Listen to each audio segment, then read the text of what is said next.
코비드-19 환자의 경증에서의 환자의 임상 양상, 그리고 이분들이 어떻게 임상 양상이 진행하는지에 대해서 우리나라에서 운영했던 생활치료센터에서 제가 직접 경험했던 사례를 가지고 설명을 드리도록 하겠습니다. 저는 이 환자분이 진단되고 나서 약 4일 되는 시점에서부터 이 환자분을 만나서 관리를 하게 되었습니다. 생활치료센터로 들어오셨을 때는 호흡곤란이라든지 기침, 가래, 콧물 등의 상기도 감염 증상은 전혀 없었고 열도 특별히 호소하신 게 없었습니다. 그래서 아주 무증상 내지는 경증의 환자라고 생각을 하고 증상 발현 후 약 7일째 되는 시점에서 엑스레이를 촬영할 수 있는 시점이 되었습니다. 그래서 그날 오전에도 환자분이 특별히 열이라든지 기침, 가래, 호흡곤란 등의 증상을 호소하시는 증상은 없었는데 엑스레이를 촬영할 수 있는 이동 버스에서 진행을 했기 때문에 한 3분 정도 이내에 방에서 나와서 버스까지 이동할 수 있는 그런 가까운 거리에서 촬영이 이루어졌는데, 엑스레이를 촬영하러 나오시면서 환자분이 하시는 말씀이 걸어서 이제 이동을 하다 보니까 약간 가슴이 답답하다, 이런 증상을 이제 호소를 하셨습니다.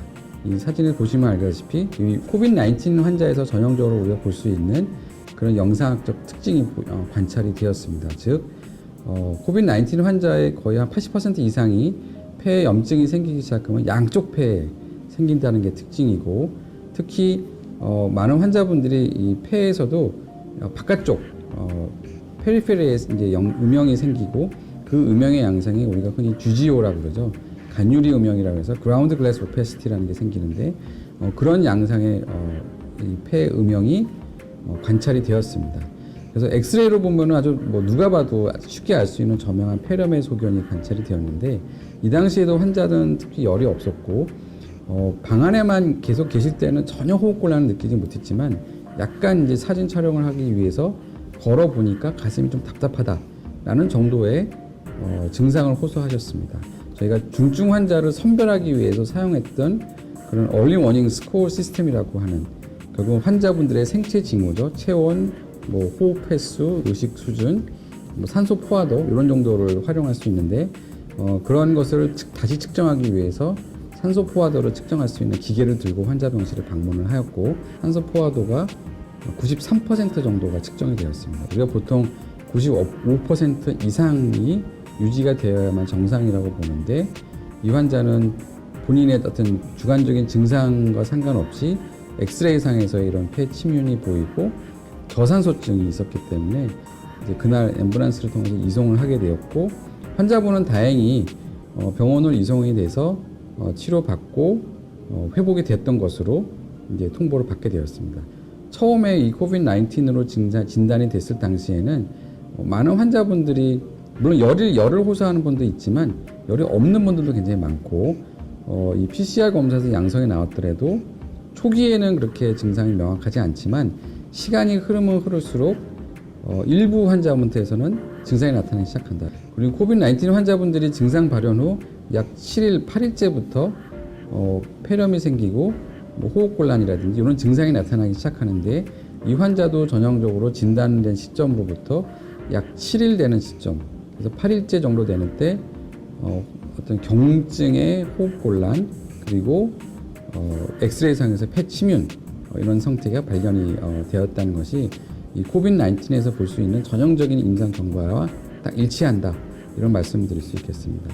또 한 가지 코비드-19 환자의 임상 증상이 우리가 이제 사일런트한 하이폭세미아가 있다. 즉 증상이 없는데 산소 포화도로 측정해 보면 저산소증이 있다라는 것이 특징으로 나타나는데, 앞에서 말씀드린 대로 이 환자분도 걷기 전에는 사실은 본인이 느끼는 주관적인 호흡곤란은 없었는데 저희가 산소 포화도로 측정을 해보니까 산소 포화도가 93%로 저산소증이 있었다라고 하는 그런 특징을 이제 보였습니다. 그리고 이 환자분은 엑스레이 상에서는 이렇게 사실은 보이지만 이 환자분들을 대상으로 저희가 만약에 컴퓨터 촬영을 해서 폐CT를 촬영한다 그러면 폐CT의 소견은 엑스레이에서 보이는 소견과 달리 더 심하게 나타날 수도 있다.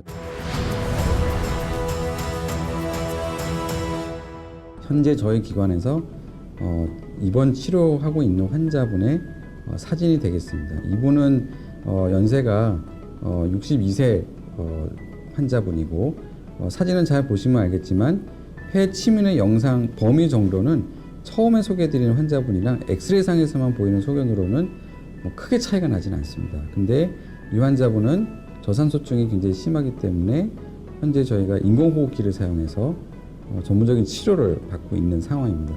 우리가 코비드-19 환자의 초기에 누가 폐렴이 생길 것이고 누가 중증으로 갈 것이냐, 또 누구가 증상은 명확하지 않더라도 폐렴이 있을 것이냐의 감별에 완벽하게 모든 걸 알아낼 수 있는 검사는 없다.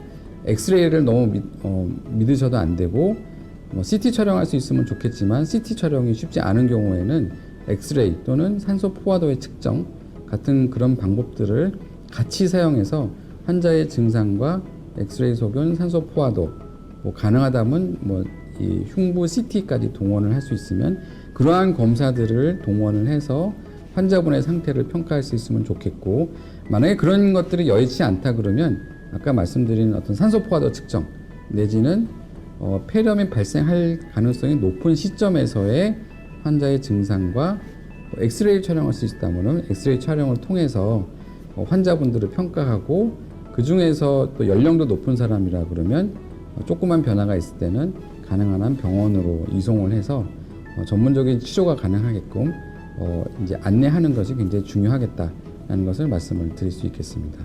적어도 좀 나이가 있는 분들, 아까 59세라고 말씀드렸는데요.